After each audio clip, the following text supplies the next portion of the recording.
अध्याय 2 गीता का सार। संजय ने कहा, करुणा से व्याप्त शोक युक्त अश्रुपूरित नेत्रों वाले अर्जुन को देखकर मधुसूदन कृष्ण ने ये शब्द कहे। श्री भगवान ने कहा, हे अर्जुन, तुम्हारे मन में यह कलमश आया कैसे? यह उस मनुष्य के लिए तनुक्ति अनुकूल नहीं है जो जीवन के मूल्य को जानता हो। इससे उच्च लोक की नहीं अपितु अपयश की प्राप्ति होती है। हे प्रतापपुत्र, इस हीन नपुंसकता को प्राप्त मत हो, यह तुम्हें शोभा नहीं देती। हे शत्रुओं के दमन करता, हृदय की शुद्ध दुर्बलता को त्याग कर युद्ध के लिए खड़े हो। अर्जुन ने कहा, हे शत्रुहंता, हे मधुसूदन, मैं युद्ध भूमि में किस तरह भीष्म तथा द्रोण जैसे पूजनीय व्यक्तियों पर उलटकर बाण चलाऊंगा? ऐसे महापुरुषों को जो मेरे गुरु हैं, उन्हें मारकर जीने की अपेक्षा इस संसार में भीख मांगकर खाना अच्छा है।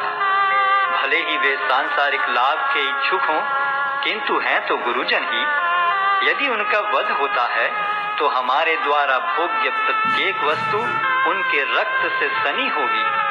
हम यह भी नहीं जानते कि हमारे लिए क्या श्रेष्ठ है, उनको जीतना या उनके द्वारा जीते जाना।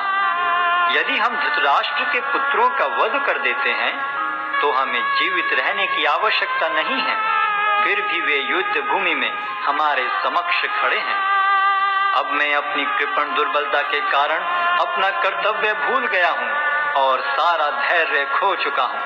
ऐसी अवस्था में मैं आपसे पूछ रहा हूँ कि जो मेरे लिए श्रेयस्कर हो उससे निश्चित रूप से बताएं। अब मैं आपका शिष्य हूँ और आपका शरणागत हूँ, कृपया मुझे उपदेश दें। मुझे ऐसा कोई साधन नहीं दिखता जो मेरी इंद्रियों को सुखाने वाले इस शोक को दूर कर सके। स्वर्ग पर देवताओं के अधिपत्य की तरह इस धन धान्य संपन्न सारी पृथ्वी पर निष्कंटक राज्य प्राप्त करके भी मैं इस शोक को दूर नहीं कर सकूंगा। संजय ने कहा, इस प्रकार कहने के बाद शत्रुओं का दमन करने वाला अर्जुन कृष्ण से बोला, हे गोविंद, मैं युद्ध नहीं करूंगा, और चुप हो गया।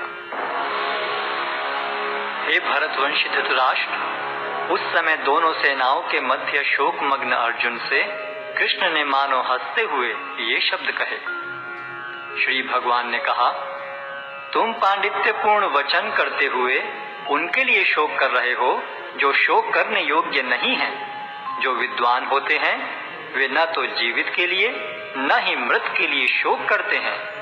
ऐसा कभी नहीं हुआ कि मैं न रहा हूँ या तुम न रहे हो, अथवा ये समस्त राजा न रहे हों, और न ऐसा है कि भविष्य में हम लोग नहीं रहेंगे। जिस प्रकार शरीरधारी आत्मा इस शरीर में बाल्यावस्था से तरुणावस्था में और फिर वृद्धावस्था में निरंतर अग्रसर होता रहता है, उसी प्रकार मृत्यु होने पर आत्मा दूसरे शरीर में चला जाता है। धीर व्यक्ति ऐसे परिवर्तन से मोह को प्राप्त नहीं होता।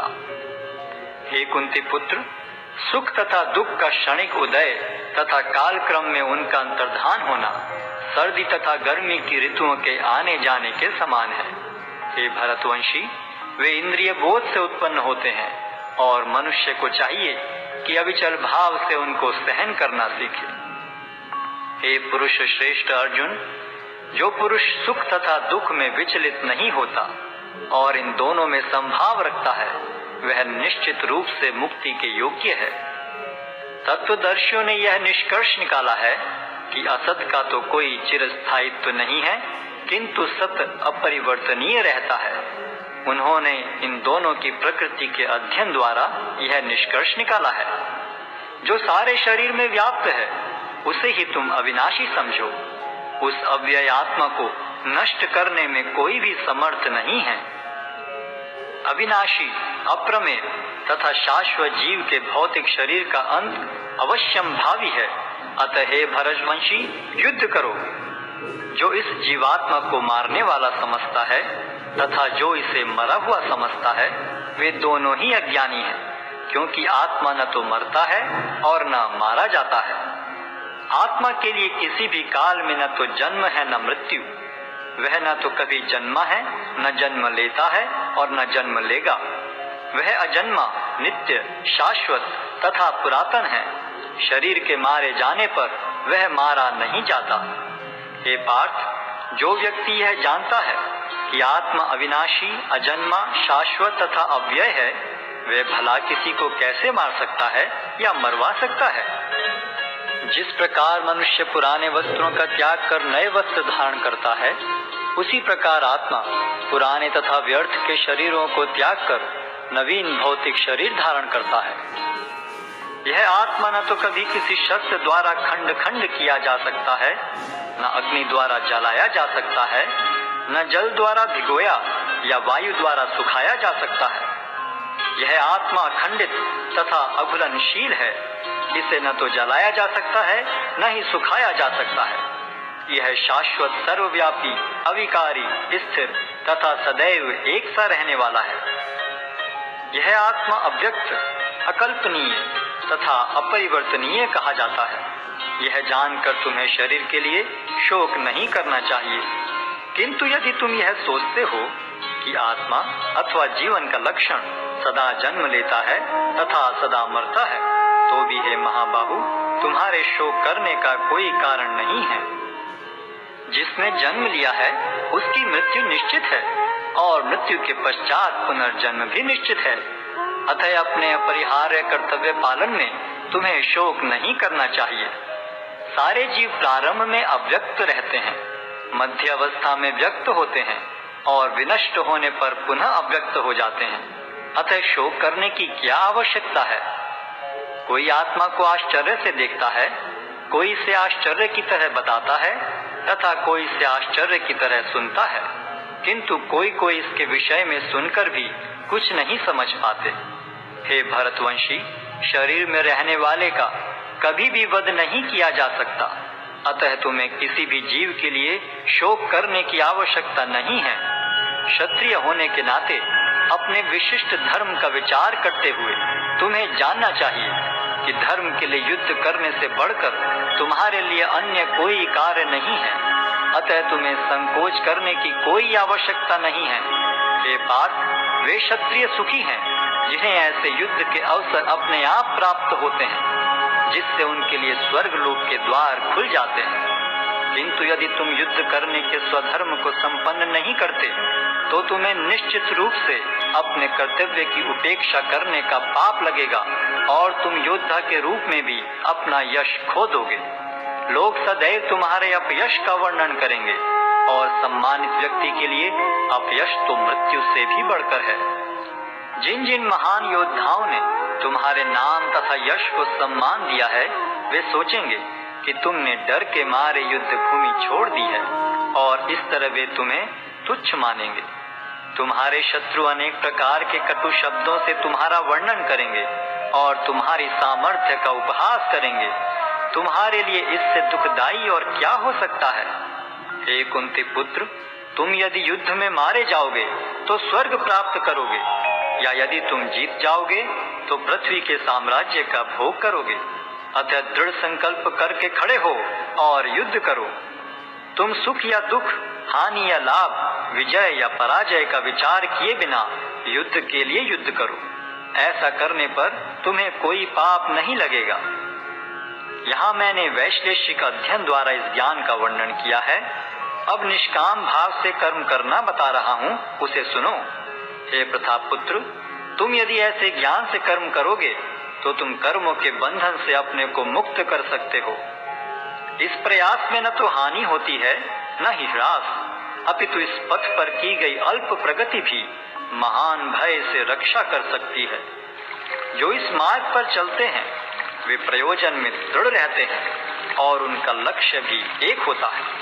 हे कुरुनंदन, जो दृढ़ प्रतिज्ञ नहीं है उनकी बुद्धि अनेक शाखाओं में विभक्त रहती है।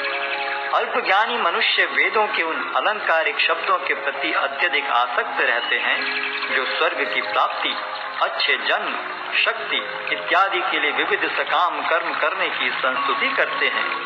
इंद्रिय तृप्ति तथा ऐश्वर्य में जीवन की अभिलाषा के कारण वे कहते हैं कि इससे बढ़कर और कुछ नहीं है।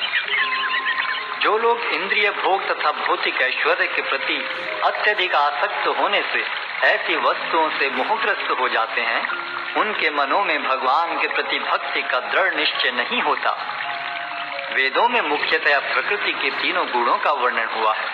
हे अर्जुन, इन तीनों गुणों से ऊपर उठो, समस्त द्वैतों और लाभ तथा सुरक्षा की सारी चिंताओं से मुक्त होकर आत्मपरायण बनो। एक छोटे से कूप का सारा कार्य एक विशाल जलाशय से तुरंत पूरा हो जाता है। इसी प्रकार वेदों के आंतरिक तात्पर्य जानने वाले को उनके सारे प्रयोजन सिद्ध हो जाते हैं। तुम्हें अपना कर्म करने का अधिकार है, किंतु कर्म के फलों के तुम अधिकारी नहीं हो। तुम न तो कभी अपने आप को अपने कर्मों के फलों का कारण मानो, न ही कर्म न करने में कभी आसक्त हो। हे अर्जुन, जय अथवा पराजय की समस्त आसक्ति त्याग कर समभाव से अपना कर्म करो, ऐसी समता योग कहलाती है। हे धनंजय, भक्ति के द्वारा समस्त गर्हित कर्मों से दूर रहो और उसी भाव से भगवान की शरण ग्रहण करो। जो व्यक्ति अपने सकाम कर्म फलों को भोगना चाहते हैं, वे कृपण हैं। भक्ति में संलग्न मनुष्य इस जीवन में ही अच्छे तथा बुरे कार्यों से अपने को मुक्त कर लेता है। अतः योग के लिए प्रयत्न करो, क्योंकि सारा कार्य कौशल यही है। इस तरह भगवत भक्ति में लगे रहकर बड़े बड़े ऋषि, मुनि अथवा भक्तगण अपने आप को इस भौतिक संसार में कर्म के फलों से मुक्त कर लेते हैं। इस प्रकार वे जन्म मृत्यु के चक्र से छूट जाते हैं और भगवान के पास जाकर उस अवस्था को प्राप्त करते हैं जो समस्त दुखों से परे है।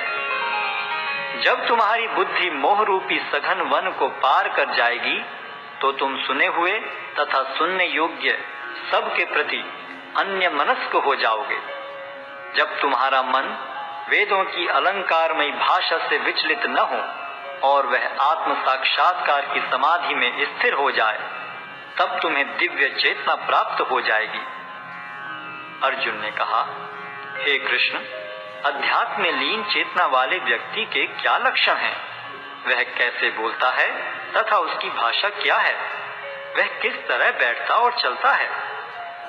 श्री भगवान ने कहा, हे पार्थ, जब मनुष्य मनोधर्म से उत्पन्न होने वाली इंद्रिय तृप्ति की समस्त कामनाओं का परित्याग कर देता है और जब इस तरह से विशुद्ध हुआ उसका मन आत्मा में संतोष प्राप्त करता है, तो वह विशुद्ध दिव्य चेतना को प्राप्त स्थित प्रज्ञ कहा जाता है।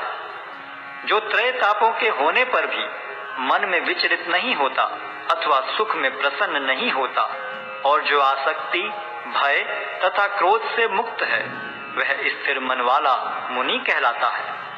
इस भौतिक जगत में जो व्यक्ति न तो शुभ की प्राप्ति से हर्षित होता है और न अशुभ के प्राप्त होने पर उससे घृणा करता है, वह पूर्ण ज्ञान में स्थिर होता है। जिस प्रकार कछुआ अपने अंगों को संकुचित करके खोल के भीतर कर लेता है, उसी तरह जो मनुष्य अपनी इंद्रियों को इंद्रिय विषयों से खींच लेता है, वह पूर्ण चेतना में दृढ़ता पूर्वक स्थिर होता है। देहधारी जीव इंद्रिय भोग से भले ही निवृत्त हो जाए, पर उसमें इंद्रिय भोगों की इच्छा बनी रहती है। लेकिन उत्तम रस के अनुभव होने से ऐसे कार्यों को बंद करने पर वह भक्ति में स्थिर हो जाता है। हे अर्जुन, इंद्रियां इतनी प्रबल तथा वेगवान हैं कि वे उस विवेकी पुरुष के मन को भी बलपूर्वक हर लेती हैं, जो उन्हें वश में करने का प्रयत्न करता है।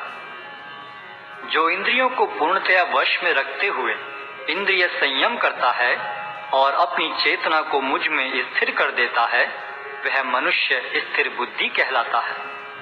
इंद्रिय विषयों का चिंतन करते हुए मनुष्य की उनमें आसक्ति उत्पन्न हो जाती है और ऐसी आसक्ति से काम उत्पन्न होता है और फिर काम से क्रोध प्रकट होता है। क्रोध से पूर्ण मोह उत्पन्न होता है और मोह से स्मरण शक्ति का विभ्रम हो जाता है। जब स्मरण शक्ति भ्रमित हो जाती है तो बुद्धि नष्ट हो जाती है और बुद्धि नष्ट होने पर मनुष्य भवकूप में पुनः गिर जाता है।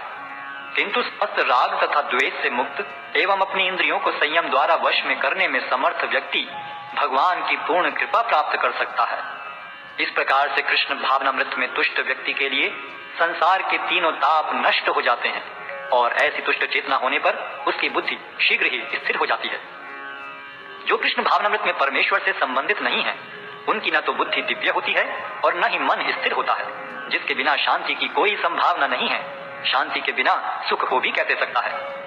जिस प्रकार पानी में तैरती नाव को प्रचंड वायु दूर बहा ले जाती है, उसी प्रकार विचरणशील इंद्रियों में से कोई एक जिस पर मन निरंतर लगा रहता है, मनुष्य की बुद्धि को हर लेती है। अतः हे महाबाहु, जिस पुरुष की इंद्रियां अपने अपने विषयों से सब प्रकार से विरत होकर उसके वश में है, उसी की बुद्धि निस्संदेह स्थिर है। जो सब जीवों के लिए रात्रि है, वह आत्म संयमी के जागने का समय है, और जो समस्त जीवों के जागने का समय है, वह आत्मनिरीक्षक मुनि के लिए रात्रि है। जो पुरुष समुद्र में निरंतर प्रवेश करती रहने वाली नदियों के समान इच्छाओं के निरंतर प्रवाह से विचलित नहीं होता और जो सदैव स्थिर रहता है, वही शांति प्राप्त कर सकता है, वह नहीं जो ऐसी इच्छाओं को तुष्ट करने की चेष्टा करता हो। जिस व्यक्ति ने इंद्रिय तृप्ति की समस्त इच्छाओं का परित्याग कर दिया है, जो इच्छाओं से रहित रहता है और जिसने सारी ममता त्याग दी है तथा अहंकार से रहित है, वही वास्तविक शांति को प्राप्त कर सकता है। यह आध्यात्मिक तथा ईश्वरीय जीवन का पथ है, जिसे प्राप्त करके मनुष्य मोहित नहीं होता। यदि कोई जीवन के अंतिम समय में भी इस तरह स्थित हो, तो वह भगवत धाम में प्रवेश कर सकता है।